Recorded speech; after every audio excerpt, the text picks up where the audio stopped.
नमस्कार। मैं हूँ डॉक्टर अन्नपूर्णा से और ये है 10 previous year questions on global environmental issues for Gujarat state pollution control board assistant environmental engineer part 3। But before we begin, please do subscribe to my channel and don't forget to check out the description box for more such PYQ series. Question number 1. There are many proponents for busting of dams because they have caused an ecological havoc. Busting of dams मतलब बहुत सारे लोग हैं जो कहते हैं कि जितने भी बांध बने हैं नदियों के ऊपर उनको तोड़ देना चाहिए क्योंकि उन बांधों की वजह से इकोसिस्टम खराब हुआ है नदियों का। However, from an eco-hydrological point of view, one needs to be cautious about dam removal because पर जब इकोलॉजिकल पॉइंट ऑफ व्यू से हम देखेंगे तो उन बांधों को हटाने के पहले एक बार सोचा जाना चाहिए। क्यों सोचा जाना चाहिए? Option number 1, the new ecosystem created may not match with what one had before construction of dam. कि अब जब बांध को तोड़ देंगे तब जो इकोसिस्टम बनेगा क्या वो वही इकोसिस्टम होगा जो बांध बनने के बिल्कुल पहले था जब एकदम प्रिस्टाइन एनवायरनमेंट था तब। 2, रिमूवल ऑफ डैम्स में decrease the availability of water in the basin, और उस बांध को तोड़ने से फिर जो पानी की कमी हो सकती है उस इलाके में क्योंकि बांध ने उतने पानी को रोक रखा था। 3, neither reason A nor reason B. Number 3 कहता है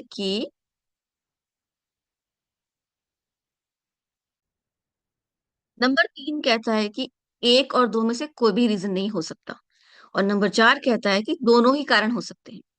अब इसका सही उत्तर क्या होगा? इसका सही उत्तर होना चाहिए 1। Answer is 1। क्यों? जब बांध बनने से पहले नदी नदी का जो बहाव था वो बिल्कुल अलग था। उसके ऊपर हम बांध बनाते हैं तो जब बांध बनाते हैं तो उसके पीछे बांध के पीछे काफी सारा एरिया क्लियर करते हैं, और बांध के पीछे काफी चौड़ा होता है उतने पानी को रोकने के लिए। तो वो इकोसिस्टम जो ओरिजिनली था विदाउट द डैम और आफ्टर द डैम में बहुत फर्क है। उसकी स्पीशीज जो मछलियों की स्पीशीज थी उनमें बहुत फर्क आ जाता है। आसपास के फ्लोरा और फौना में बहुत फर्क आ जाता है। तो अब हम बांध को तोड़ भी देंगे अगर तो जो पहले जैसा था तो पहले जैसा अब नहीं रहेगा। तो इसलिए बांध को तोड़ने से पहले हमें एक बार सोचना चाहिए। ठीक है, तो ये सबसे इंपॉर्टेंट रीजन होगा, कारण होगा इकोलॉजिकल पॉइंट ऑफ व्यू से। ठीक है। Question number 2. In a given process, which of the following is ideally least of the relevant factors from a life cycle analysis perspective? तो इसमें से सबसे कम उपयोगी फैक्टर कौन सा है? A. Toxic exposure to workers. 2. Long term environmental impacts. 3. Proximity to raw materials. या 4. Cost of pollution control.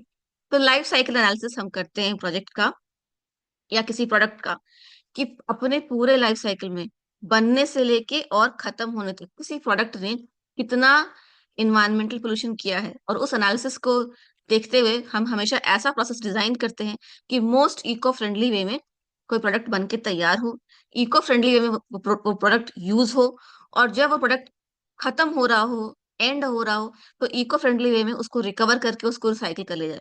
ये होता है लाइफ साइकिल एनालिसिस में। तो इसमें सबसे इंपॉर्टेंट फैक्टर जो हम देखते हैं टॉक्सिक एक्सपोजर टू वर्कर्स, कि इको फ्रेंडली मैनर में वो बने और उसे टॉक्सिक या हैजरस सब्सटेंस न निकले जो वर्कर्स को न लगे। उसके अलावा लॉन्ग टर्म इन्वायरमेंटल इम्पैक्ट, कि जो प्रोडक्ट बन के तैयार हो वो इस तरह से यूज हो और रिकवर हो कि उससे लॉन्ग टर्म इन्वायरमेंटल इम्पैक्ट भी नहीं हो। प्रॉक्सिमिटी टू रॉ मटेरियल्स, कि जो रॉ मटेरियल्स उस प्रोडक्ट में यूज हो रहे हैं वो लोकली सोर्स्ड हो, आसपास से ही ले लिए जाएं, क्योंकि दूर से रॉ मटेरियल्स लाने में ज्यादा ईंधन, ज्यादा एनर्जी खर्च होगी ट्रांसपोर्टेशन में, दूर से रॉ मटेरियल लाने में, और वो फिर उसका कार्बन फुटप्रिंट को बढ़ा सकता है। ठीक है, तो ये भी नहीं होना चाहिए। तो ये तीनों इंपॉर्टेंट कंसिडरेशन है। चौथा होता है कॉस्ट ऑफ पोल्यूशन कंट्रोल, कि उस प्रोडक्ट के द्वारा कम से कम पोल्यूशन हो उसके लिए जो कॉस्ट लगेगी, तो कॉस्ट का ध्यान हम कम रखते हैं। सबसे पहले हम 1, 2 और 3 जो फैक्टर्स है उनका ध्यान रखते हैं कि लीस्ट पोल्यूशन कॉजिंग हो, और इसमें कितना खर्चा आएगा वो सेकेंडरी है, पर वो लीस्ट पोल्यूशन कॉजिंग हो, उससे कोई हैजरस एक्सपोजर ना हो वर्कर्स को, उससे कोई लॉन्ग टर्म इन्वायरमेंटल इम्पैक्ट्स ना हो, और इसके एवज में अगर वो प्रोडक्ट महंगा भी बनता है तो भी चलेगा। ठीक है, तो लीस्ट रेलेवेंट फैक्टर होगा कॉस्ट ऑफ पोल्यूशन कंट्रोल। ठीक है, आंसर इज 4। समझ गए? If you have any doubts let me know in the comments below. Question number 3. Which component of the environmental management system does the term green chemistry primarily apply to? Environmental management environmental management system होता है, और वहां एक शब्द का इस्तेमाल होता है ग्रीन केमिस्ट्री। अब ग्रीन केमिस्ट्री क्या होती है? क्या रेमेडिएशन होता है, प्रोसेस डिजाइन, सेफ्टी, या रिस्क असेसमेंट? सही उत्तर है प्रोसेस डिजाइन। और ये क्यों है? Answer is two, green chemistry focuses on designing chemical processes to minimize or eliminate the use of hazardous substances throughout their life cycle, which aligns directly with the design stage of a product or process. तो basically हम product या process को इस तरह से design करें कि कोई हैजरस सब्सटेंस न निकले कभी भी। तो वो होता है ग्रीन केमिस्ट्री, मतलब इको फ्रेंडली केमिस्ट्री। ठीक है। Question 4, which of the following can be considered as an end of pipeline treatment process? End of pipeline मतलब एकदम अंत का। तो इनमें से कौन सा होगा? 1, green chemistry approach to reduce pollution. तो ग्रीन केमिस्ट्री जो होता है वो प्रोडक्ट के बनने से लेके प्रोडक्ट के अंत का होता है, तो पूरा लाइफ साइकिल को कंसिडर करता है। 2, catalytic converters in automobiles to reduce emission. आपको पता है कैटालिटिक कन्वर्टर्स क्या होता है? किसी भी कार या स्कूटर के टेल पाइप में लगा होता है, और वो नॉक्स को N2 में, नाइट्रोजन में, और हाइड्रोकार्बन्स को कार्बन डाइऑक्साइड में कन्वर्ट करके क्लीन एयर रिलीज करता है। ठीक है। 3, soil excavation to remove historical contamination. Historical contamination मतलब बहुत पहले किसी वजह से अगर मिट्टी कंटेमिनेट हो गई है हैवी मेटल से या किसी और एलिमेंट से, तो उस मिट्टी को एक्सकेवेट करके खोद के अलग निकाल दिया जाता है, फिर उस मिट्टी को शुद्ध करके वापस वहां डाल दिया जाता है। ठीक है, ये होता है soil excavation to remove historical contamination. चौथा, usage of personal respiratory protection mask. Usage of personal respiratory protection mask जो होते हैं, ये आपका एक सेफ्टी का तरीका है। इसका सही उत्तर होगा 2, catalytic converters in automobiles to reduce emissions, क्योंकि ये एंड ऑफ पाइपलाइन है। तो एंड ऑफ पाइपलाइन क्या होता है? कैटलाइटिक कन्वर्टर जो होता है वो जो पाइपलाइन जिससे कि टॉक्सिक गैसेस इन्वायरमेंट में रिलीज हो रहे हैं, उसके अंत में लगी होती है, ताकि नॉक्स की जगह सिर्फ नाइट्रोजन रिलीज हो, जो कि वैसे भी हवा में बहुत है और वो एक इनर्ट गैस है, और हाइड्रोकार्बन या कार्बन मोनोऑक्साइड की जगह कार्बन डाइऑक्साइड रिलीज हो, जो कि कम से कम ह्यूमन हेल्थ के लिए उतना टॉक्सिक नहीं है। ठीक है। तो एंड ऑफ पाइपलाइन में यही होगा catalytic converter. Answer is 2। Question number 5, in which world region do we currently witness the highest growth rates in urban population? तो अर्बन पॉपुलेशन और अर्बनाइजेशन भी एक ग्लोबल एनवायरमेंटल इशू है। तो सवाल यह है कि किस हिस्से में, दुनिया के किस हिस्से में सबसे ज्यादा अर्बन ग्रोथ हो रहा है? लैटिन अमेरिका मतलब south America, 1 Latin America, 2 Australia, 3 Asia, या 4 यूरोप? तो इसका सही उत्तर होगा एशिया। एशिया में इंडिया और चाइना और इंडियन सब कॉन्टिनेंट पूरा ही लगा लें, तो ट्रिमेंडस अर्बन ग्रोथ इस वक्त देखने को मिल रही है वहां पर, और इसलिए ज्यादा से ज्यादा लोग गांव से पलायन करके शहरों में रहना शुरू कर चुके हैं। ठीक है। Answer is 3। Question 6, changes in the level of urbanization describe. Changes in the level of urbanization मतलब शहरीकरण में जो बदलाव हो रहे हैं वो क्या दर्शाता है? A, the proportion of people living in urban centres, 2, the number of urban centers in a country, 3, a factor of reclassification from rural to urban areas, या 4, the net balance of rural urban migration। Level of urbanization मतलब शहरीकरण का स्तर क्या है?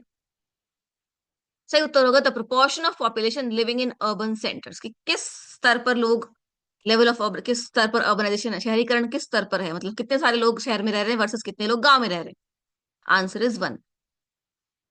मेरे किसी भी आंसर पे कोई डाउट या डिसएग्रीमेंट हो, आप मुझे कमेंट्स में बता सकते हैं। Question number 7, identify the three factors that are seen as crucial in determining the generation of CO2 emissions in cities। कौन से 3 ऐसे कारण हैं जिसकी वजह से शहरों में कार्बन डाइऑक्साइड का एमिशन ज्यादा होता है? 1, lifestyles, consumption patterns and urban form, शहर किस तरह से डिजाइन है। 2, energy sources, special forms and proportion of poor population. 3, special forms, application of technology and lifestyles. 4, lifestyle, special form and energy resources. अब मैं ये बात कह सकती हूँ कि जितने भी फैक्टर्स यहाँ मेंशन है, सभी किसी न किसी रूप से कार्बन डाइऑक्साइड एमिशन से लिंक्ड हैं, कोई डाउट नहीं है। पर हमें एक ही ऑप्शन चुनना है, तो वो कौन सा सबसे सटीक ऑप्शन होगा? लाइफस्टाइल, कि हम किस तरह से जीते हैं, क्या हम गाड़ी में सफर करते हैं, कि हम ट्रेन में सफर करते हैं, एरोप्लेन में सफर करते हैं, या हम बस में सफर करते हैं, उससे हमारा कार्बन फुटप्रिंट डिटरमाइन होता है। ठीक है, तो ये इंपॉर्टेंट होगा। स्पेशियल फॉर्म मतलब किस तरह से जगह विस्तृत है, शहर किस तरह से बना हुआ है, क्या हम अपार्टमेंट में रहते हैं, क्या हम बंगलों में रहते हैं, क्या हम फार्म हाउस में रहते हैं, और शहर किस तरह से डिजाइंड है, कि हमारा घर और हमारी ऑफिस के बीच में क्या बहुत ज्यादा दूरी है, तो हम उतना एनर्जी रिसोर्स कंज्यूम करेंगे घर से ऑफिस, ऑफिस से घर जाने में। ठीक है। और एनर्जी सोर्सेस, हमारी एनर्जी सोर्सेस क्या है, रिन्यूएबल है, नॉन नॉन रिन्यूएबल है, कैसे हमारा एनर्जी सोर्स है। तो हमारी लाइफस्टाइल, स्पेशियल फॉर्म किस तरह से शहर विस्तृत है, और एनर्जी सोर्सेस कहाँ से एनर्जी ली जा रही है, क्या एनर्जी रिन्यूएबल सोर्स से आ रही है, या सोलर एनर्जी है, या विंड एनर्जी है, या कोई और फॉर्म ऑफ एनर्जी है। तो सबसे सटीक ऑप्शन जो मुझे इसमें लगता है वो है ऑप्शन 4। ठीक है। Question number 8। Resilience is one of the central concepts and approaches to prepare cities and their populations for climate related disasters. What does resilience mean applied to climate related disasters in an urban area? resilience की हम बहुत बात करते हैं कि cities को resilient होना चाहिए climate related disasters से। तो resilience होता क्या है शहरों के मामले में? One, it refers to the capacity of a city's infrastructure and services to withstand disasters, as well as how communities and institutions are expected to cope with such an event. कि अगर climate related कोई disaster होता है, जैसे बाढ़ आती है, सूखा आता है, तो वो जो कम्युनिटी है, शहर है या गांव है या कुछ भी कस्बा है, वो किस तरह से इन समस्याओं से जूझने में सक्षम है, वो कैसे इन समस्याओं से जूझेगा, और कितना इन समस्याओं के होते हुए भी खड़ा रहेगा, क्रम्बल नहीं होगा, वो होता है। Two, it refers to the adaptive capacity of the urban authorities in disaster preparedness and management, कि शहर का जो ऑफिसर्स हैं, अथॉरिटीज हैं, वो कितना केपेबल हैं इस तरह की समस्याओं से जूझने के लिए। Three, it refers to the reduction of disaster risks and the vulnerability of infrastructures and communities. ठीक है। कि इससे ये पता चलता है कि डिजास्टर का रिस्क किसी कम्युनिटी में कितना कम है या कितना ज्यादा है, उस कम्युनिटी में या उसके इंफ्रास्ट्रक्चर में। या चौथा, it is a two-pronged long-term strategy focusing on mitigation of the urban carbon footprint and improvements in urban governance. या फिर ये एक बहुत ही लंबा चौड़ा स्ट्रैटेजी है कि अर्बन कार्बन फुटप्रिंट को कैसे कम किया जाए, और अर्बन गवर्नेंस जो म्यूनिसिपैलिटी की गवर्नमेंट है उसको कैसे बेहतर किया जाए। तो 2 भी सही नहीं है, 3 भी सही नहीं है, 4 भी सही नहीं है। The correct answer is 1।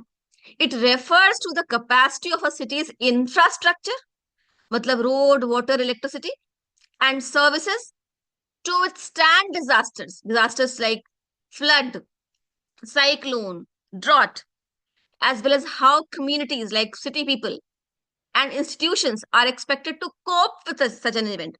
For example, कोई शहर बसा है और वो किसी ऐसे इलाके में जहां पे सूखा बहुत पड़ता है, पानी की कमी होती है, तो क्या वहां पर शहर के लोगों ने एक अंडरग्राउंड रिजर्वोयर इस तरह से बनाया है, या फिर शहर में रेन वाटर हार्वेस्टिंग की व्यवस्था की गई है, या वाटर हार्वेस्टिंग की व्यवस्था हर एक बड़े घर में, अपार्टमेंट में की गई है, ताकि कोई भी पानी वेस्ट ना हो। और जब सूखे का टाइम होता है, अप्रैल मई जून, ये 3 महीने जब एक्सेसिवली ड्रॉट कंडीशंस होती हैं, तो उस टाइम उस शहर के पास इतना पानी होगा कि उस शहर के लोगों को पीने के पानी की दिक्कत ना हो। ये एक एग्जाम्पल है रिजिलियंस का। ठीक है। Answer is 1. Question number 9. Severe demand supply gap in water is expected in the following river basin in India in the future. Demand supply gap मतलब डिमांड बहुत ज्यादा है, सप्लाई बहुत कम है, तो डिमांड डिमांड और सप्लाई के बीच में एक गैप है। तो इनमें से किस रिवर बेसिन में, मतलब रिवर के आसपास रहने वाले इलाकों में, किस में ये सबसे ज्यादा डिमांड सप्लाई गैप देखने को मिलेगा फ्यूचर में? ए गोदावरी, बी 2 सुवर्ण रेखा, सी ब्रह्मपुत्र, या 4 गंगा। तो गोदावरी साउथ इंडिया में है, सुवर्ण रेखा झारखंड और उड़ीसा में है, और ब्रह्मपुत्र जो है वो आसाम में है। गंगा जो है वो नॉर्थ इंडिया में है, और इंटायर नॉर्थ इंडिया को सींचती है गंगा, और यहाँ बहुत सारे लोग रहते हैं। लेकिन यहाँ पर हीट वेव्स आजकल मैक्सिमम हो गई है, ड्रॉट्स मैक्सिमम हो गए हैं। जो डिमांड सप्लाई के बीच में जो गैप है, सबसे ज्यादा गंगा बेसिन में देखने को मिलेगा।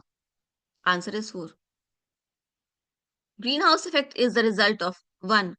Overcrop production, 2. Large amount of fuel consumption, 3. Volcanic eruption, या 4. Green cover। तो ग्रीन हाउस इफेक्ट इनमें से किसका रिजल्ट है? ओवर क्रॉप प्रोडक्शन का, large amount of fuel consumption का, वोल्केनिक इरप्शन का, या ग्रीन कवर का? Green house effect large amount of fuel consumption का इफेक्ट है। जितना ज्यादा हम फ्यूल कंज्यूम कर रहे हैं ट्रांसपोर्टेशन में, फैक्ट्रीज में, घरों में, उससे डायरेक्टली या indirectly carbon dioxide emission linked है, और उसी से ग्रीन हाउस इफेक्ट होता है। आज के लिए इतना ही। If you have any doubts और disagreements, let me know in the comments below. Also, please check out the description box for more videos. And I'll soon launch a test series for the Gujarat State Pollution Control Board Assistant Environmental Engineer exam and let you know. Thank you. Jai Hind. Jai Bharat.